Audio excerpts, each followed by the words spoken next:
YouTubers? This is your boy Big Metroid Fan 12 coming to you with another video game review. And in this review, I'm going to talk about the game Darksiders 2 Deathinitive Edition, which was released on the PlayStation 4, Xbox One, PC, and Nintendo Switch by THQ Nordic. And pretty much this game is a remastered version of the original Darksiders 2, which was released on PlayStation 3, Xbox 360, PC, and Wii U by THQ and Virtual Games. Now, the plot of this game is essentially that Death is on a mission to clear his brother War of some crimes that apparently he committed. He's trying to clear his name, and he also trying to resurrect humanity in the process. You know what I'm saying? Which are of course connected to the events of the first Darksider game, you know. Now, in this game, there's like essentially four slots you can pick from when you select a new game and everything, and before you start a new game, essentially you can choose to turn the subtitles on and off, select the difficulty, easy, normal, hard, and expert. The hard or difficulty is called Apocalypse, and the expert difficulty is called Definitive. You know what I'm saying? And of course, you control how bright you want the game to be and everything. You know what I'm saying? When it comes to actually picking up where you left off, you know what I'm saying? Um, they'll first tell you about what happened with the previous objective, pretty much like a recap type of thing. You know what I'm saying?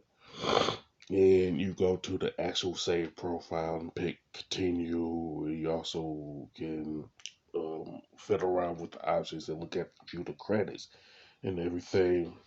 And when you actually pick up where you left off, when you go to continue, it doesn't like load or anything, which is rare in my opinion when it comes to encouraging games and stuff like that. You know what I'm saying?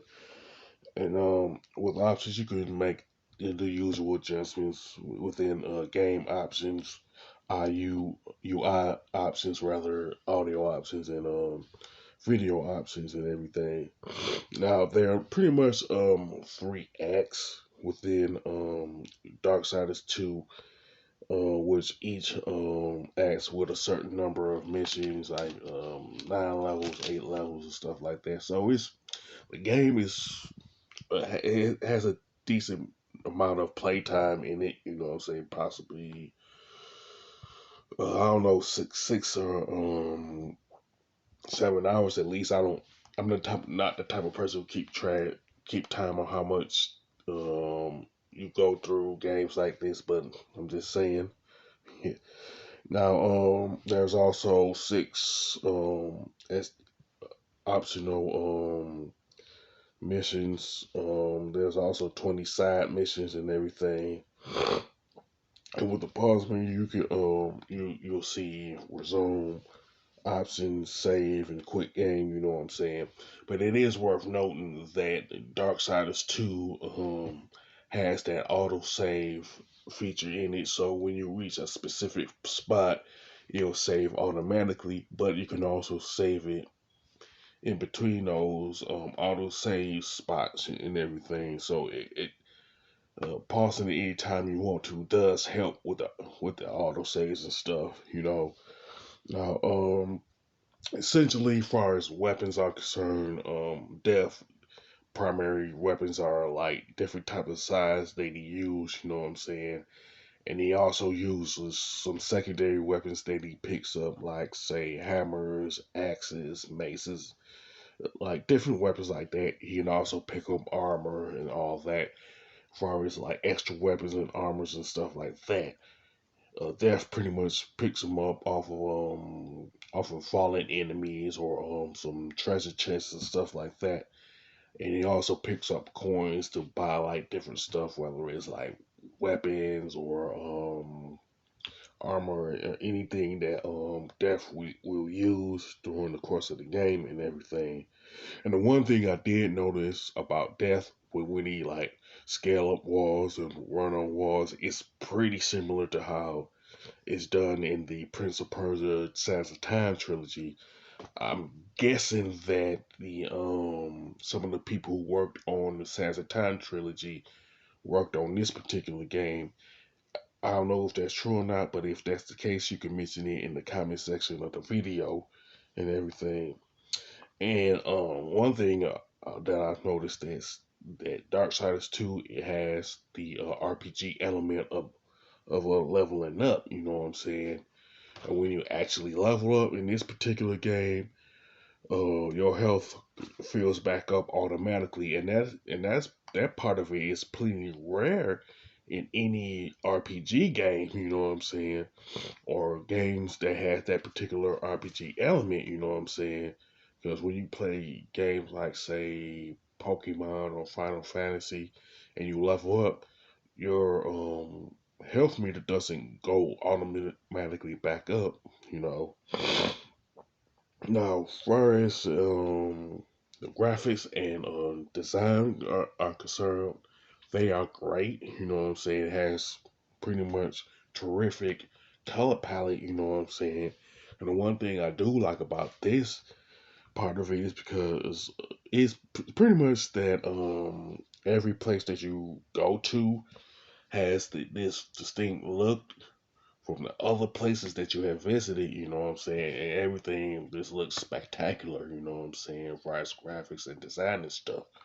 Now, as far as the controls and gameplay, it's just as good, just as excellent, you know what I'm saying? And I do like the fact that with the primary and secondary weapons, you can do a whole host of different devastating attacks, you know what I'm saying? Regardless how big the beast is, you know what I'm saying? And pretty much the soundtrack is good also, you know what I'm saying? And it seems to me that THQ Nordic pretty much took that time with the soundtrack to make it as good as possible, you know what I'm saying? So that's a lot of things that I do like about it, you know what I'm saying? There are no like really noticeable gripes that I have with Darksiders 2 Definitive Edition. Now, I've only played the Switch version of this game, so it is worth noting that there were no glitches or slowdowns with the Switch version, you know what I'm saying? Even though it's not, even though the Switch isn't as powerful as the Xbox 4 and the Xbox One rather than the PlayStation 4, you know. But the thing is, it on the Switch, this game runs great, you know what I'm saying? So like when it comes to Darksiders 2 Definitive Edition, you can't go wrong on whether you have the PlayStation 4 version, Xbox One version, PC version, or the Switch version. You know what I'm saying? Because to me, THQ Norton did that job with this game. You know, with that, I would say, as far as the score is concerned, I definitely give it a 10 out of 10 because they did a lot of things right, and they pretty much avoided any like obvious flaw, in my opinion. And with that being said, you can talk about sound off in the comment section about Darksiders 2 Definitive Edition. You know what I'm saying?